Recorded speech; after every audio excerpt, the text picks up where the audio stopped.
Hello students, कैसे हैं आप सभी लोग। मैं हूं Pooja Singh and welcome back to my channel accounting master class. और अगर आप मेरे चैनल पर आज फर्स्ट टाइम आए हैं तो मैं बता दूं कि मेरे इस चैनल पर आपको class 11th 12th BBA BCom और एमबीए के अकाउंटेंसी सब्जेक्ट की सीक्वेंस में कंप्लीट लेक्चर वीडियो सीरीज मिलती है, जिसमें मैंने बहुत ही डिटेल में हर important topic with notes and numerical cover किया है। तो इस अपॉर्चुनिटी का ज़रूर फ़ायदा उठाइए और इन लेक्चर वीडियोस की मदद से पढ़ना शुरू करिए। राइट। आज का ये जो लेक्चर है ना, ये बहुत ही खास लेक्चर है क्योंकि आज हम एक नया सब्जेक्ट स्टार्ट करने जा रहे हैं, दैट इज कॉस्ट अकाउंटिंग।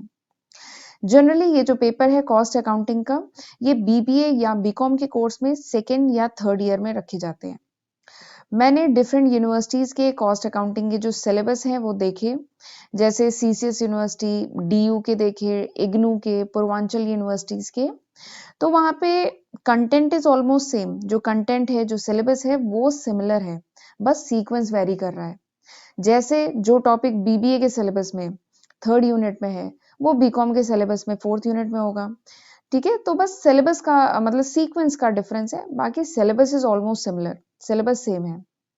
और मैं इसी कॉमन सिलेबस को ध्यान में रख के जितने भी इंपॉर्टेंट टॉपिक है कॉस्ट अकाउंटिंग सब्जेक्ट के, वो सारे ही टॉपिक आने वाले लेक्चर्स में कवर करने वाली हूँ। राइट।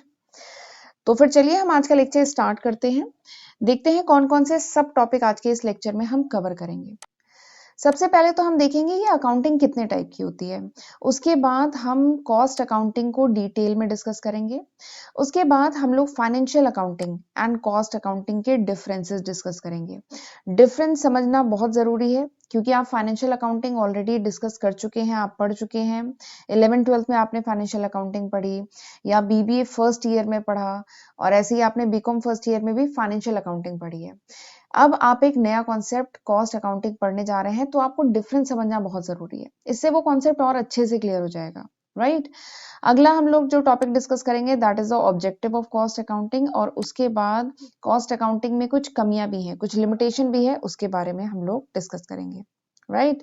और एक खास बात हर लेक्चर में कहती हूँ, इस बार भी कह रही हूँ कि अगर आप मेरे चैनल पर फर्स्ट टाइम आए हैं तो मेरे चैनल को जरूर सब्सक्राइब करिएगा, और ये जो छोटी सी बेल है नीचे, इसको भी प्रेस करिएगा, so that you get the notification when I upload my next video.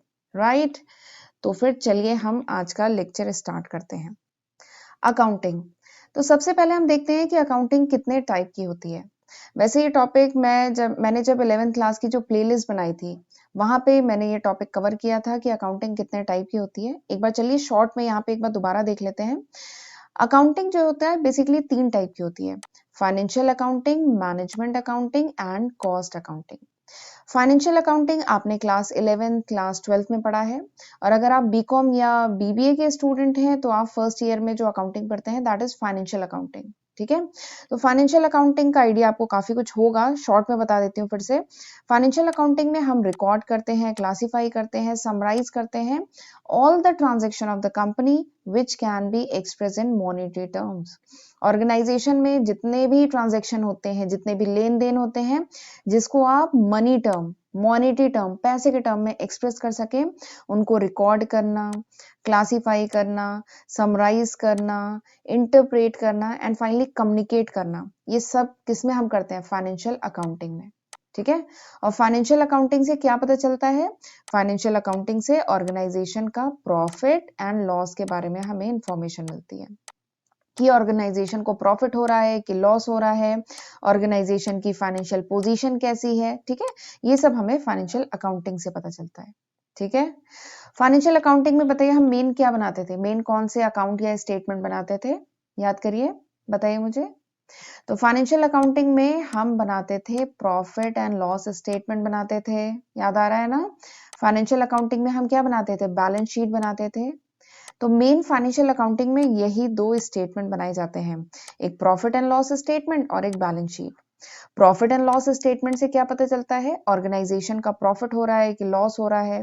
Balance sheet से क्या पता चलता है? ऑर्गेनाइजेशन की फाइनेंशियल पोजीशन। ठीक है। तो दिस इज फाइनेंशियल अकाउंटिंग, ये फाइनेंशियल अकाउंटिंग है। आ जाइए नेक्स्ट, मैनेजमेंट अकाउंटिंग। तो मैनेजमेंट अकाउंटिंग आपके लिए थोड़ा सा नया कॉन्सेप्ट हो सकता है। अगर आप बीकॉम में हैं तो बीकॉम में मैंने देखा है अधिकतर यूनिवर्सिटीज में मैनेजमेंट अकाउंटिंग जो है 3rd ईयर में रखी गई है, एंड बीबीए में management accounting and cost accounting का एक कंबाइंड पेपर रखा गया है। तो चलिए देखते हैं मैनेजमेंट अकाउंटिंग क्या होती है। तो इसका नाम है मैनेजमेंट अकाउंटिंग। ये जो वर्ड है मैनेजमेंट, मतलब this is an accounting which is design for the management. ये वो अकाउंटिंग है जो स्पेशली डिजाइन की गई है किसके लिए? मैनेजमेंट के लिए। मैनेजमेंट मतलब टॉप मैनेजमेंट, ठीक है। जो ऑर्गेनाइजेशन का जो टॉप मैनेजमेंट है, ये अकाउंटिंग बेसिकली उनके लिए डिजाइन की गई है। यहाँ पे मैंने लिखा है it is concern with presentation of accounting information in such a manner which assist the management in policy formation in decision making.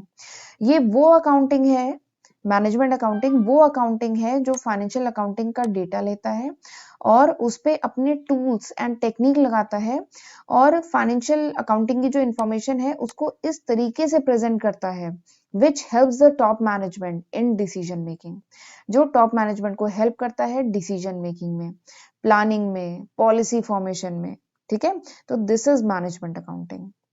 नाम क्या है? मैनेजमेंट, मतलब वो अकाउंटिंग जो स्पेशली मैनेजमेंट के लिए हेल्पफुल हो, टॉप मैनेजमेंट के लिए हेल्पफुल हो। वो अकाउंटिंग जो ऐसी इंफॉर्मेशन दे जिससे टॉप मैनेजमेंट अपने फंक्शन परफॉर्म कर पाए, ठीक है। अच्छा बताइए, what is the function of top management? Top management का मेन काम क्या है? किसी भी बिजनेस का जो टॉप मैनेजमेंट होता है, इसका मेन काम क्या है? इसका मेन काम है प्लानिंग करना, ठीक है। टॉप मैनेजमेंट तो प्लानिंग करना ही मेन काम होता है, एग्जीक्यूशन तो नीचे के जो एग्जीक्यूटिव्स होते हैं वो करते हैं। तो टॉप मैनेजमेंट का मेन काम क्या है? प्लानिंग करना, पॉलिसी बनाना, डिसीजन लेना। This is the main task of top management.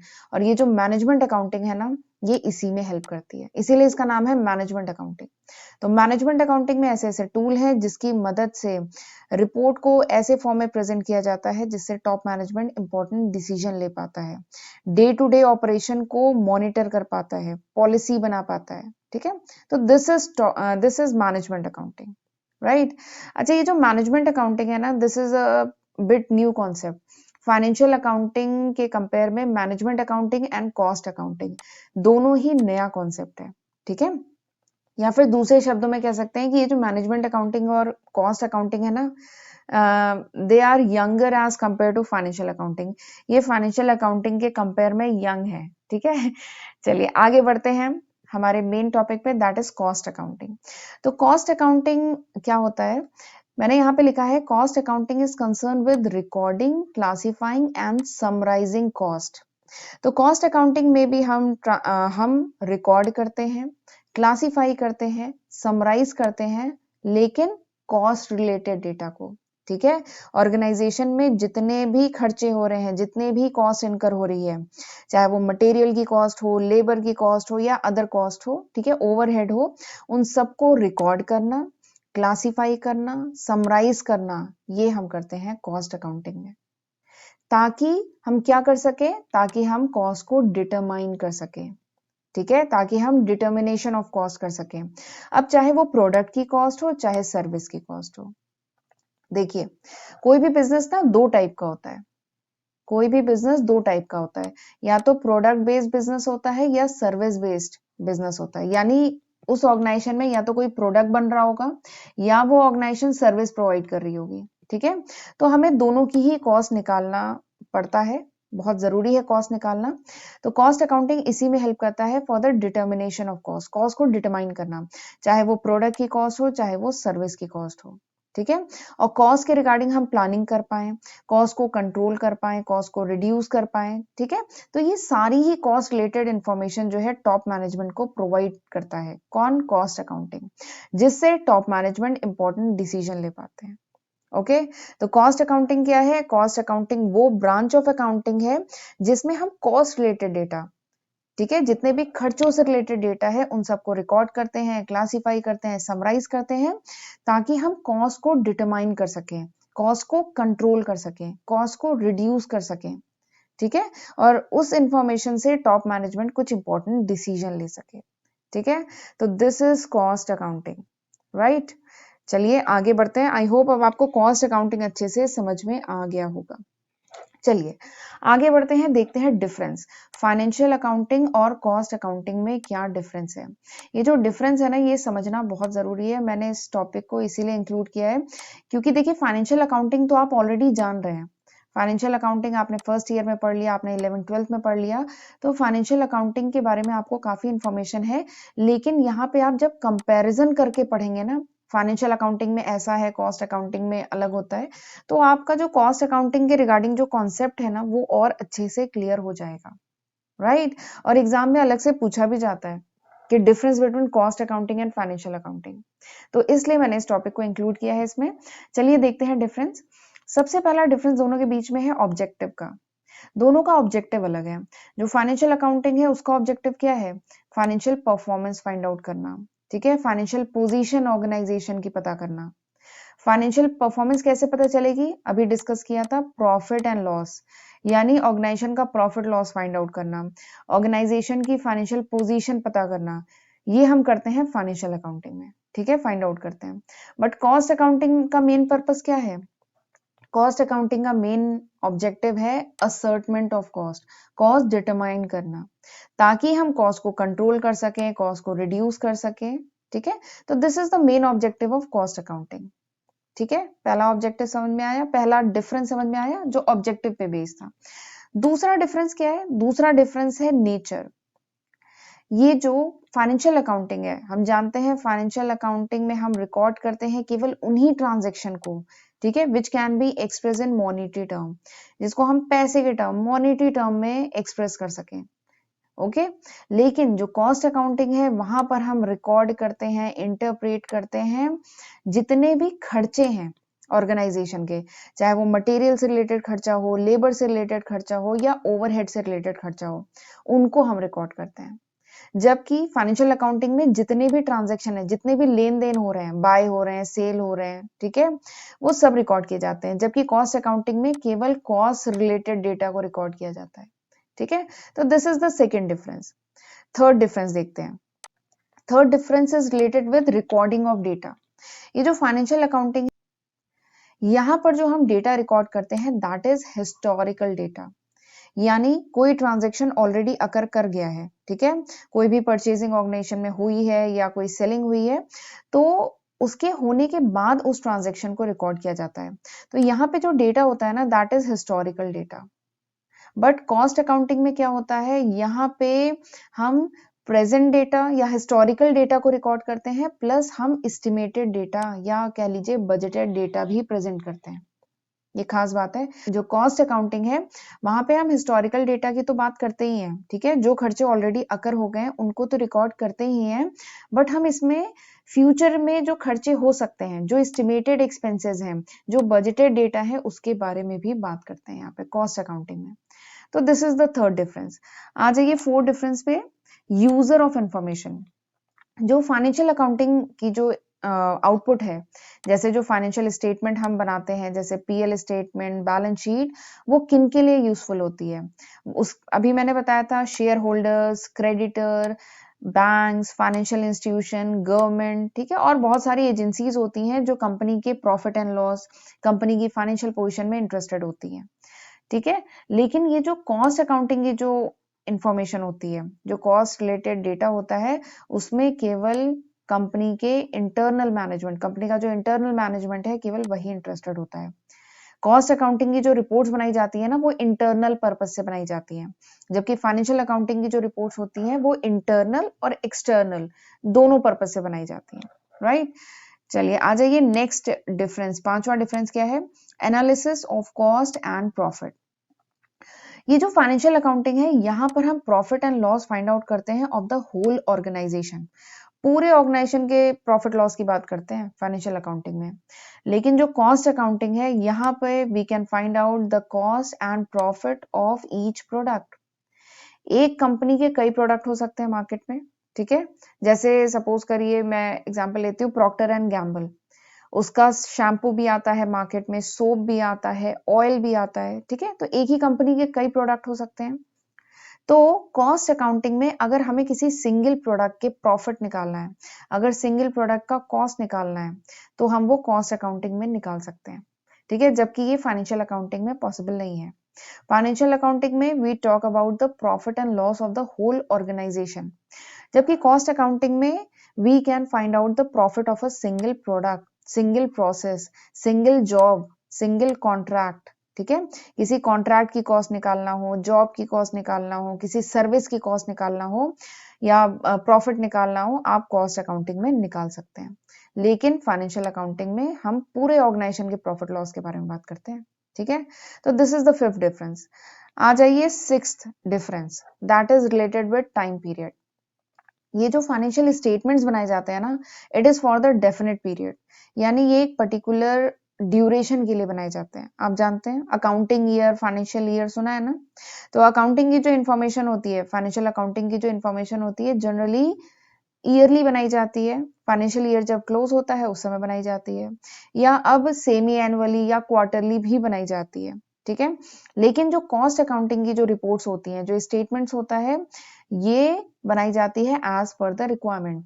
जैसी रिक्वायरमेंट है वैसे बनाया जाता है। अगर डेली की रिक्वायरमेंट है, डेली बनाया जाता है स्टेटमेंट। वीकली रिक्वायरमेंट है, वीकली बनाएंगे। फोर्टनाइट यानी 15 दिन पे रिक्वायरमेंट है, 15 दिन पे बनाएंगे। मंथली रिक्वायरमेंट है, मंथली बनाएंगे। ठीक है, तो यहाँ पे ऐसा कोई टाइम ड्यूरेशन ऐसा नहीं है, बाउंडेशन नहीं है कॉस्ट अकाउंटिंग में। नेक्स्ट जो डिफरेंस है that is related with presentation of information. ये डिफरेंस भी बहुत इंपॉर्टेंट है। जो फाइनेंशियल अकाउंटिंग है ना, वहां पे there is a set format, prescribe rule है, सेट फॉर्मेट है। कंपनी एक्ट 2013 में बता दिया गया है कि पीएल स्टेटमेंट कैसे बनना है, बैलेंस शीट कैसे बननी है। ठीक है, उसका प्रिस्क्राइब फॉर्मेट है, वैसे ही अकाउंटेंट बनाएगा। Accountant can not change the format, या accountant has to follow that rule and regulation. जो भी कंपनी एक्ट 2013 में बताया गया है, अकाउंटिंग स्टैंडर्ड्स में जो चीजें बताई गई हैं, अकाउंटेंट को वो फॉलो करनी ही करनी है। ठीक है, अपने फाइनेंशियल स्टेटमेंट को बनाने में। लेकिन जो कॉस्ट अकाउंटिंग है ना, कॉस्ट अकाउंटिंग में there is no set format.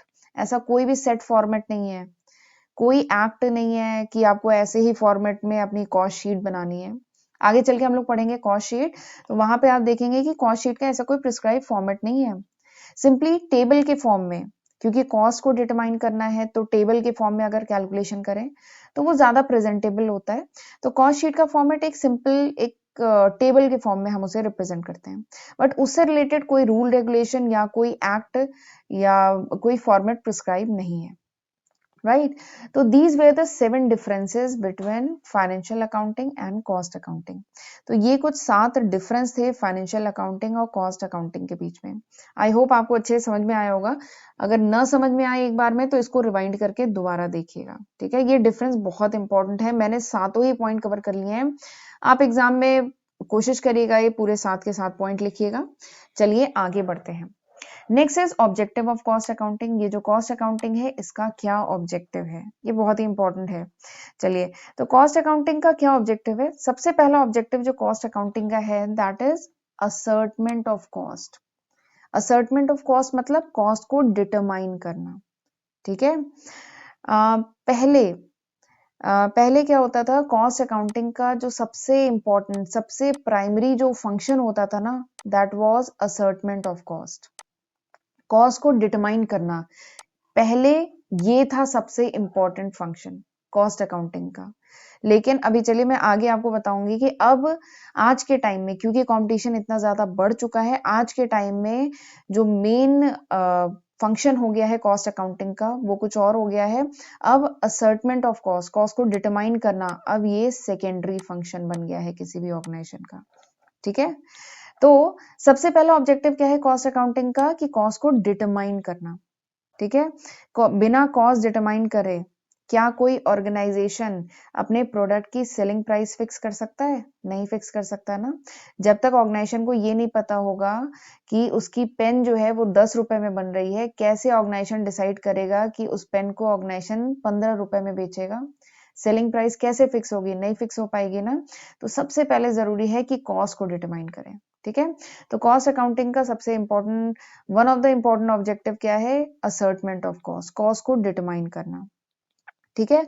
अब वो कॉस्ट चाहे किसी प्रोडक्ट की कॉस्ट हो, किसी सर्विस की कॉस्ट हो, किसी जॉब की कॉस्ट हो, किसी कॉन्ट्रैक्ट की कॉस्ट हो, किसी प्रोसेस की कॉस्ट निकालनी हो या किसी बैच की कॉस्ट निकालनी हो, तो ये सारी चीजें जितने भी कॉस्ट है वो हम निकालते हैं कॉस्ट अकाउंटिंग में।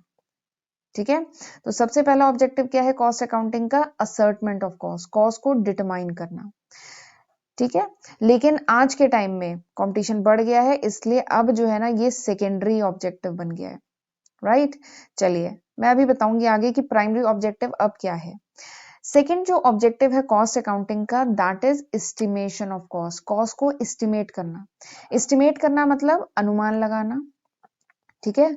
देखिए पहले पहले के टाइम में क्या था, ये जरूरी था कि बस ये फाइंड आउट कर लें कि कॉस्ट इनकर कितनी हुई है, कोई प्रोडक्ट ऑर्गेनाइजेशन ने बनाया है तो उसको बनाने में कितना खर्चा हुआ है। पहले के टाइम में इतना ही काफी था। बट आज के टाइम में क्योंकि कंपटीशन इतना ज्यादा बढ़ गया है, अब इतनी सी इंफॉर्मेशन से काम नहीं चलेगा। आज के टाइम में ये जानना ज्यादा जरूरी है कि what should be the cost, cost होनी कितनी चाहिए। अगर ये पेन बनी है 10 रुपए में, तो ये क्या पेन सही में 10 रुपए में बननी चाहिए या इससे कम में भी बन सकती है। What is likely to be the cost, यानी कॉस्ट होनी कितनी चाहिए। ठीक है। What should be the cost, cost कितनी होनी चाहिए, ये ज्यादा इंपॉर्टेंट है rather than what has been the cost. Cost कितनी इनकर हुई, प्रोडक्ट बनाया कॉस्ट कितनी लगी, इससे ज्यादा इंपॉर्टेंट आज के टाइम में ये हो गया है कि वो कॉस्ट होनी कितनी चाहिए। ठीक है। कॉस्ट को एस्टिमेट करना ज्यादा इंपॉर्टेंट हो गया आज के टाइम में। ठीक है। तो this is also one of the objective of cost accounting, estimation of cost, cost का अनुमान लगाना कि कॉस्ट क्या हो सकती है और क्या होनी चाहिए। ठीक है। तो ये भी हम करते हैं कॉस्ट अकाउंटिंग में। किसी भी प्रोडक्ट को बनाने से पहले, कोई सर्विस रेंडर करने से पहले ये फाइंड आउट किया जाता है कि उसकी कॉस्ट कितनी होनी चाहिए। राइट। तो ये भी ऑब्जेक्टिव है कॉस्ट अकाउंटिंग का। नेक्स्ट देखते हैं ऑब्जेक्टिव क्या है कॉस्ट अकाउंटिंग का, that is cost control, cost को कंट्रोल करना। ठीक है। मैं आपको बता रही थी ना कि अब जो है जो असर्टमेंट ऑफ कॉस्ट, कॉस्ट को डिटरमाइन करना, अब ये प्राइमरी फंक्शन नहीं है। तो आज के टाइम में क्योंकि कंपटीशन इतना ज्यादा बढ़ गया है, तो आज के टाइम में कॉस्ट अकाउंटिंग का सबसे इंपॉर्टेंट ऑब्जेक्टिव पता है क्या हो गया है? कॉस्ट को कंट्रोल करना। ठीक है। क्योंकि हम जानते हैं, देखिए ऑर्गेनाइजेशन का मेन ऑब्जेक्टिव क्या होता है, कोई भी बिजनेस है उसका मेन ऑब्जेक्टिव क्या है? प्रॉफिट कमाना, ज्यादा से ज्यादा प्रॉफिट कमाना। ठीक है। तो प्रॉफिट कैसे ज्यादा होगा? जब, बताइए प्रॉफिट कैसे ज्यादा होगा? हम कॉस्ट अकाउंटिंग का पेपर पढ़ रहे हैं ना, तो प्रॉफिट कैसे ज्यादा होगा? जब कॉस्ट क्या होगी? कम से कम हो, तभी तो प्रॉफिट ज्यादा होगा। देखिए प्रॉफिट अगर किसी ऑर्गेनाइजेशन को कमाना है, खूब प्रॉफिट कमाना है, तो एक तरीका तो ये है कि अपनी सेलिंग प्राइस को ज्यादा कर ले। ठीक है। 10 रुपए में कोई प्रोडक्ट बना रहे हैं, 18 रुपए में सेलिंग प्राइस बढ़ा ले। पहले 15 रुपए में प्रोडक्ट सेल हो रहा था, कोई पेन बन रही थी, 10 रुपए में बन रही थी, 15 रुपए में हम उसे सेल कर रहे थे। बट अगर हमें प्रॉफिट बढ़ाना है तो हम क्या करें? 15 रुपए की जगह 18 रुपए कर देते हैं। हमने प्राइस, सेलिंग प्राइस बढ़ा दी। ठीक है। तो ऑर्गेनाइजेशन का प्रॉफिट बढ़ जाएगा। बट एक दूसरा तरीका भी तो है। क्या दूसरा तरीका है कि जो प्रोडक्ट 10 रुपए में बन रहा था, अब हम क्या करें? उसको 8 रुपए में बनाएं। 8 रुपए में बनाएंगे और 15 रुपए में अगर हम सेल करेंगे, तो कितने का प्रॉफिट हो रहा है? 7 रुपए का प्रॉफिट हो रहा है यहाँ पे। ठीक है। लेकिन 15 रुपए में कितने सारे लोग उसको खरीद लेंगे। लेकिन अगर वही पेन अगर 18 रुपए में सेल होगी, तो क्योंकि ये महंगी है थोड़ी सी, तो इसे कम लोग परचेज करेंगे। ठीक है। तो कॉस्ट कंट्रोल बहुत जरूरी है। अगर रियल मैनर में ऑर्गेनाइजेशन अपना प्रॉफिट इंक्रीज करना चाहती है ना, तो वो सेलिंग प्राइस बढ़ा करके नहीं, कॉस्ट को कंट्रोल करके असली प्रॉफिट होता है ऑर्गेनाइजेशन का। ठीक है। तो आज के टाइम में जो कॉस्ट अकाउंटेंट है ना, उनका मेन काम यही है। मेन काम क्या है? कॉस्ट को कंट्रोल करना। पहले के टाइम में जो कॉस्ट अकाउंटेंट होते थे, उनका मेन काम होता था कॉस्ट को डिटरमाइन करना। लेकिन आज के टाइम में क्योंकि कंपटीशन इतना ज्यादा बढ़ गया है, ठीक है, तो आज के टाइम में कॉस्ट अकाउंटेंट का मेन काम क्या है? कॉस्ट को कंट्रोल करना, कॉस्ट को कम से कम रखना। ठीक है। बट ऐसा नहीं है कि क्वालिटी को हैम्पर करके, क्वालिटी खराब करके कॉस्ट को कम किया जाता है, ऐसा नहीं है। ठीक है। क्वालिटी अगर डिग्रेड हो गई तो कस्टमर चले जाएंगे, तो इस बात का भी ध्यान में रखा जाता है कि क्वालिटी मेंटेन रहे लेकिन कॉस्ट कम हो जाए। राइट। तो ये किया जाता है कॉस्ट कंट्रोल में। This is the main objective of cost accounting. तो कॉस्ट अकाउंटिंग में बहुत सारी टेक्निक्स हैं, जैसे स्टैंडर्ड कॉस्टिंग, बजटरी कंट्रोल, इन सब की मदद से कॉस्ट को कंट्रोल किया जाता है।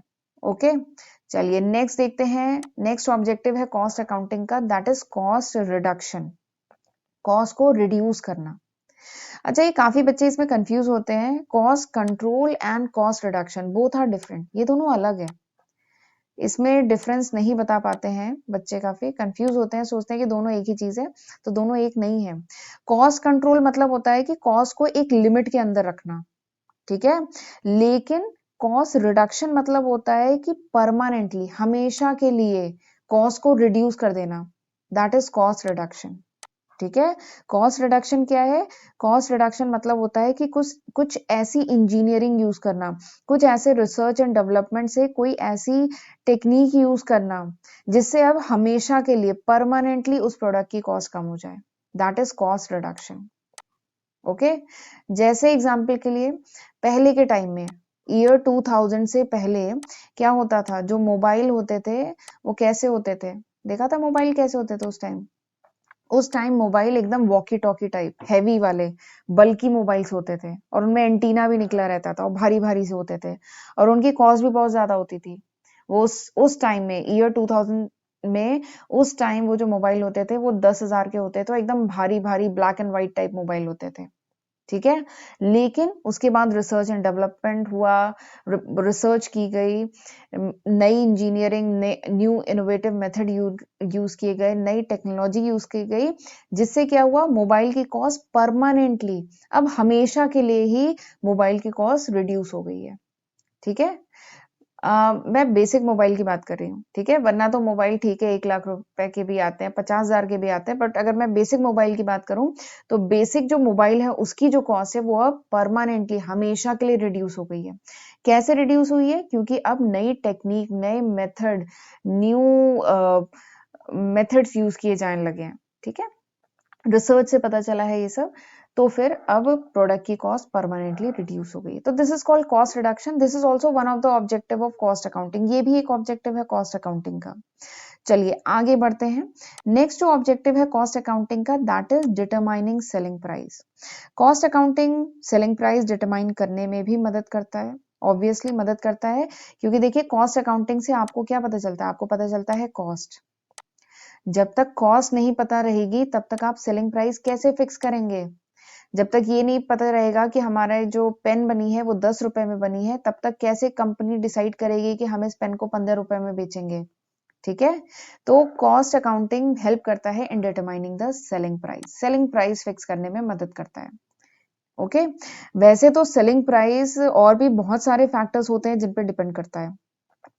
कोई भी कंपनी जब अपने प्रोडक्ट की सेलिंग प्राइस फिक्स करती है तो बहुत सारे फैक्टर्स को ध्यान में रख के करती है, कि मार्केट की कंडीशन क्या है, किस जगह पे उस प्रोडक्ट को सेल करना है, कितनी क्वांटिटी मार्केट में सप्लाई करनी है। ठीक है, बहुत सारे फैक्टर्स को ध्यान में रख के सेलिंग प्राइस फिक्स की जाती है। आप मार्केटिंग मैनेजमेंट में डिटेल में पढ़ेंगे।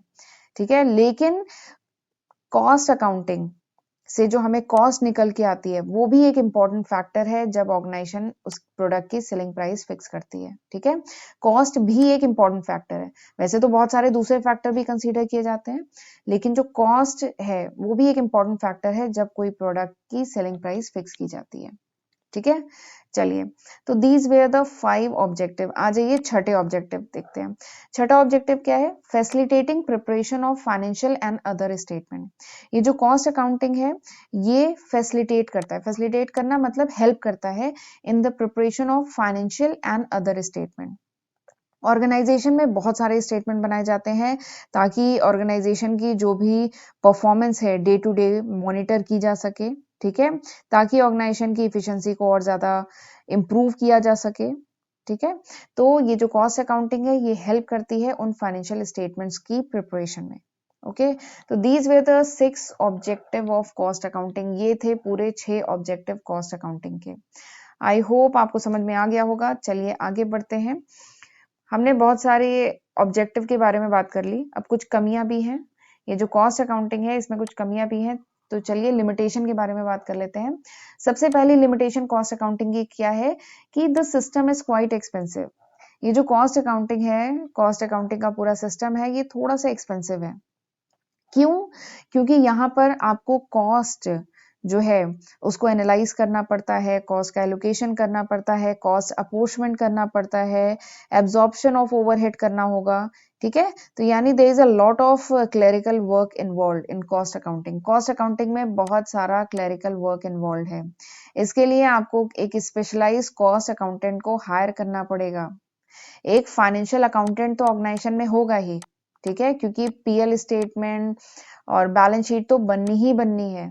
ठीक है, बट अगर आप कॉस्ट अकाउंटिंग की प्रैक्टिसेस, कॉस्ट अकाउंटिंग का सिस्टम अपने ऑर्गेनाइजेशन में इंप्लीमेंट करते हैं तो आपको एक अलग से कॉस्ट अकाउंटेंट हायर करना पड़ेगा। ठीक है, तो this system is bit expensive, ये थोड़ा सा एक्सपेंसिव सिस्टम है। ओके, चलिए आगे बढ़ते हैं। दूसरी लिमिटेशन, दूसरी लिमिटेशन क्या है? देखिए, जो हम कॉस्ट अकाउंट बनाएंगे, कॉस्ट अकाउंट जो बनाएंगे उससे जो आउटपुट निकल के आएगा, उसका जो भी रिजल्ट होगा, कभी कभार क्या होता है वो जो रिजल्ट होता है वो डिफर करता है from the result of financial account. जो कॉस्ट अकाउंट से जो आउटपुट निकलेगा और जो फाइनेंशियल अकाउंट से जो आउटपुट निकलता है, कभी कभार क्या होता है, कुछ रीजंस हैं जिनके कारण इन दोनों के जो आउटपुट होते हैं वो डिफर करते हैं। ठीक है, अब डिफर करते हैं तो उनको मैच करने के लिए you need to make reconciliation statement, आपको रिकॉन्सिलेशन स्टेटमेंट बनाना पड़ता है। ठीक है, तो अननेसेसरी का वर्कलोड बढ़ता है। तो this is one of the limitation कि कॉस्ट अकाउंटिंग में आपको रिकॉन्सिलेशन स्टेटमेंट बनाना पड़ता है, क्योंकि कॉस्ट अकाउंटिंग का जो आउटपुट होता है और जो फाइनेंशियल अकाउंटिंग का जो आउटपुट है वो बहुत बार डिफर कर जाता है। राइट, वैसे क्यों डिफर करता है, ये सारे ही रीजन आप मेरे एक सेपरेट वीडियो में है, सेपरेट वीडियो में देखेंगे। वहां पर मैंने डिस्कस किया है रिकॉन्सिलेशन स्टेटमेंट कैसे बनाया जाता है, क्या जरूरत है, क्यों बनाया जाता है, तो वहां पे इसके बारे में आप डिटेल में देखेंगे। तो यहाँ पे बस इतना जान लीजिए, दोनों के आउटपुट डिफर करते हैं, इसके कारण हमें ये स्टेटमेंट बनाना पड़ता है। आ जाइए थर्ड लिमिटेशन पे। थर्ड लिमिटेशन है costing system itself does not control cost. ये जो कॉस्टिंग सिस्टम है ये कॉस्ट को कंट्रोल नहीं करता है।